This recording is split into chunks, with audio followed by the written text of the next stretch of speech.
একটা পুরুষ তখনই কান্না করে যখন নিজের জীবনকে বাজি রেখে পরিবারের জন্য কঠোর পরিশ্রম করে যায়, অথচ তাকে বোঝার মতো কেউ থাকে না। শেষবারের মতো আরেকবার চেষ্টা করে দেখি। পৃথিবীতে এই চিন্তাটাই অনেক সফল মানুষের জন্ম দিয়েছে। অভাব আর অভিযোগ এমন একটা জিনিস যা অন্যের কাছে না বলাটাই ভালো। কারো কাছে অসহ্য হয়ে ওঠার থেকে হারিয়ে যাওয়া অনেক ভালো। বন্ধুত্ব কখনো হারায় না, হারিয়ে যায় সেই মানুষটি যে বন্ধুত্বের মূল্য দিতে পারে না।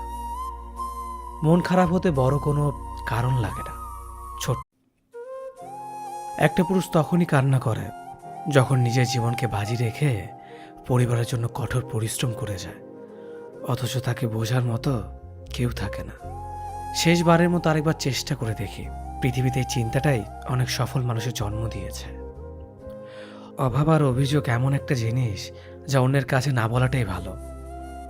কারো কাছে অসহ্য হয়ে ওঠার থেকে হারিয়ে যাওয়া অনেক ভালো। বন্ধুত্ব কখনো হারায় না, হারিয়ে যায় সেই মানুষটি যে বন্ধুত্বের মূল্য দিতে পারে না। মন খারাপ হতে বড় কোনো কারণ লাগে না।